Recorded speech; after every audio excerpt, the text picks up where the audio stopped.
여러분, 혹시 이런 상상 해보셨나요? 내가 정말 재미있게 하던 게임이 어느 날 갑자기 서비스를 종료하고 그 게임을 만들던 사람들은 하루아침에 직장을 잃는 모습이요. 지금 한국 게임 산업에서 바로 그런 일들이 실제로 벌어지고 있습니다. 이건 그냥 잠깐 경기가 안 좋은 그런 수준의 불황이 아니에요. 지난 10년간 통했던 성공 공식이 완전히 무너지고 산업의 판 자체가 뒤바뀌는 말 그대로 거대한 리부트가 시작된 겁니다. 지금부터 이 거대한 구조조정의 칼바람과 AI라는 파도 속에서 한국 게임 산업이 살아남기 위해 어떻게 몸부림치고 있는지 그 생생한 현장으로 들어가 보겠습니다. 자, 이 숫자부터 보시죠. 마이너스 670억 원. 한 게임사가 8년 동안 쏟아부었지만 결국 버티지 못하고 사라져야 했던 그런 적자의 무게입니다. 수많은 개발자들의 밤샘과 열정이 그냥 이 숫자 하나로 증발해버린 거죠. 하지만 이건 정말 빙산의 일각에 불과합니다. 지금부터 이 숫자를 시작으로 한국 게임 산업 전체를 집어삼키고 있는 위기의 진짜 모습을 파헤쳐 보겠습니다. 이 차가운 바람은 어느 한 회사에만 부는 게 아닙니다.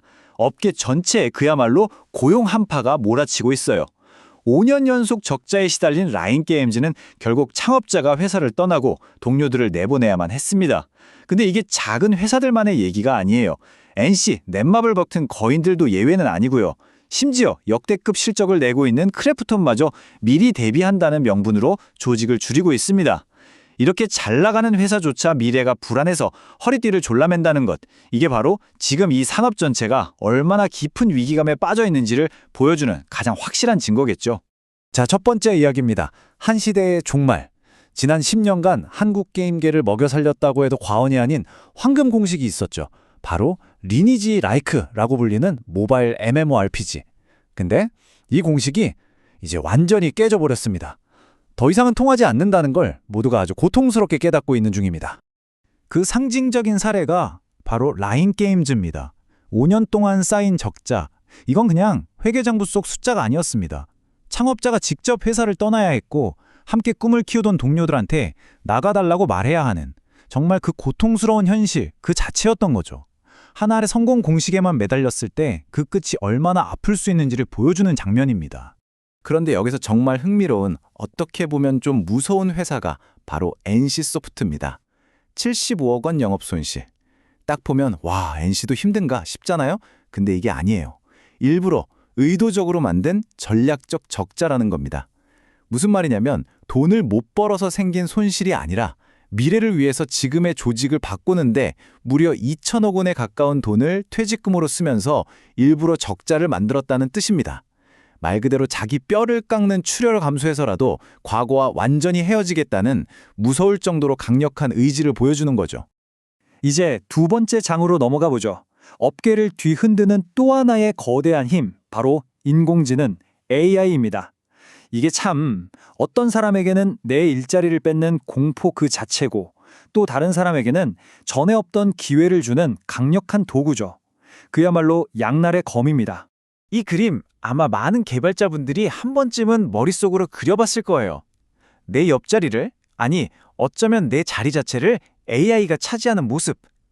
여러분이 만약 개발자라면 어떤 기분이 들까요? 과연 AI는 내 창작을 도와주는 최고의 파트너일까요? 아니면 결국 내 일자리를 빼앗아갈 최후의 경쟁자일까요?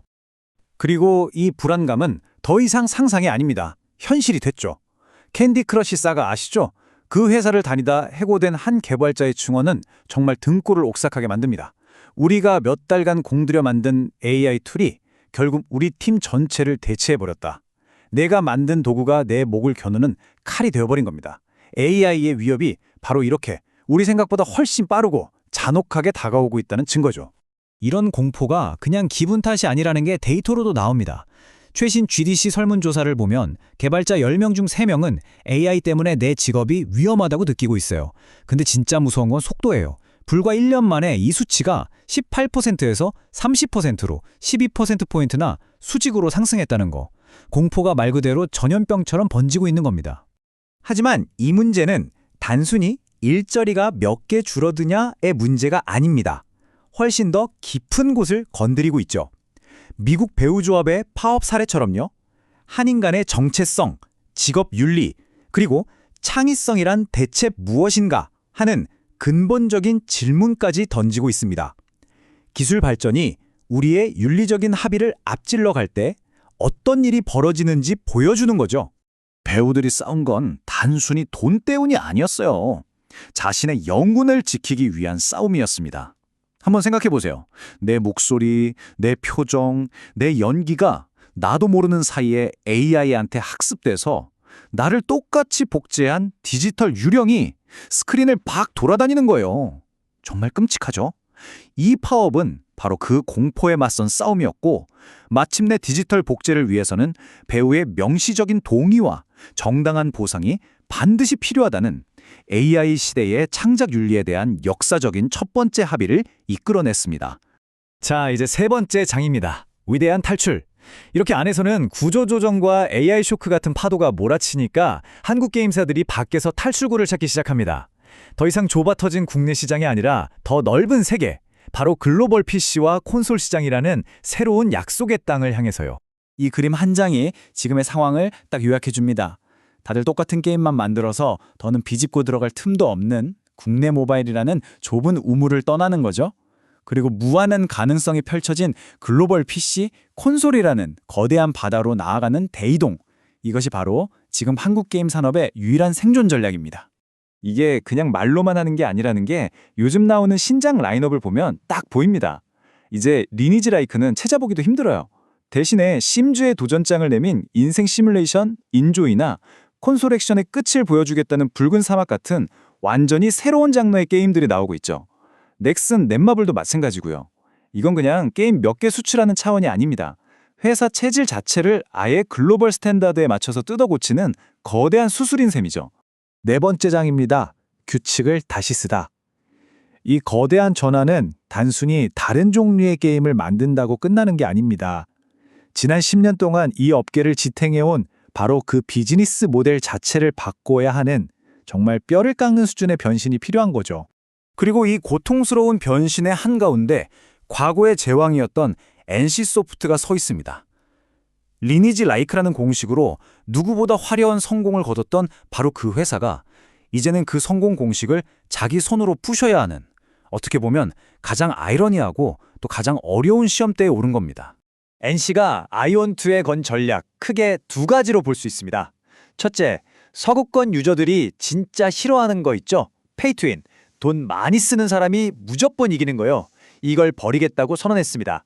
둘째, 바로 자체 결제 시스템인 퍼플페이를 전면에 내세우는 겁니다. 구글이나 애플에 내야 했던 30%의 수수료, 그거 아끼겠다는 거죠. 바로 이겁니다. 기가 막히게 영리한 계산이죠. 한 손으로는 서구 유저들이 극도로 싫어하는 페이투윈을 버려서 문턱을 낮추고, 다른 한 손으로는 30%의 플랫폼 수수료를 없애서 수익성을 지키는 것. 즉, 게임 안에서 버는 돈이 좀 줄어드는 리스크를 플랫폼 수수료 절감이라는 이익으로 완벽하게 메꾸겠다는 전략인 겁니다. 그렇다면 이 거대한 도박이 성공했을 때 얻는 대가는 얼마나 될까요? 2020년 단 한 해에만 이 자체 결제 시스템 하나로 아낄 수 있는 돈이 무려 9천억 원에 달할 것으로 예상됩니다. 9천억 원! 이 압도적인 숫자, 이게 바로 NC소프트가 과거의 자신을 버리면서까지 이 승부수를 던지는 이유입니다. 이건 선택이 아니라 생존 그 자체인 거죠. 자, 드디어 마지막 장입니다. 창작자의 재탄생. 지금까지 모든 변화를 쭉 따라와 보니까 결국 하나의 결론에 다다르게 됩니다. 이 새로운 판 위에서 게임 개발자라는 직업의 의미 자체가 완전히 바뀌고 있다는 거죠. 지금 업계 상황을 보면요, 맑음과 흐림으로 명확하게 나뉩니다. 데이브 더 다이버나 배틀그라운드처럼 이미 글로벌 히트작을 가진 넥슨과 크래프톤은 날씨가 맑아요. 실적이 탄탄하니까 미래에 투자할 여력도 충분하죠. 반면에 아직도 리니지 라이크 매출에 많이 의존하는 NC소프트나 카카오게임즈는 날씨가 좀 흐립니다. 과거의 성공 공식에서 벗어나기 위해 아주 힘든 시간을 보내고 있는 거죠. 그럼 이 거대한 지각 변동 속에서 미래의 개발자는 어떤 모습이어야 할까요? 더 이상 코드를 얼마나 잘 짜는지는 핵심이 아닙니다. 진짜 중요한 능력은 이거예요. 단순하고 반복적인 작업은 AI한테 과감하게 맡겨버리고 인간만이 할 수 있는 독창적인 아이디어와 최종적인 방향을 결정하는 능력. 다시 말해서 개발자는 이제 코더가 아니라 크리에이티브 기획자로 진화해야 한다는 겁니다. 그래서 결론은 아주 명확합니다.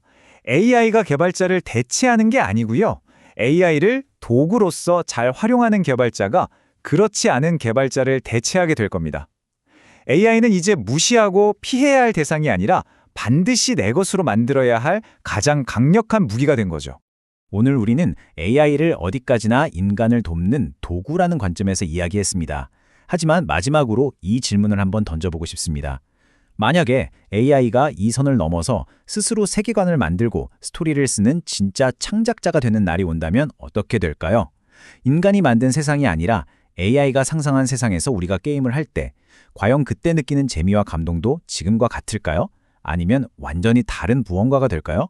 어쩌면 이것이 바로 다음 시대 우리 모두가 마주하게 될 가장 근본적인 질문이 아닐까 싶습니다.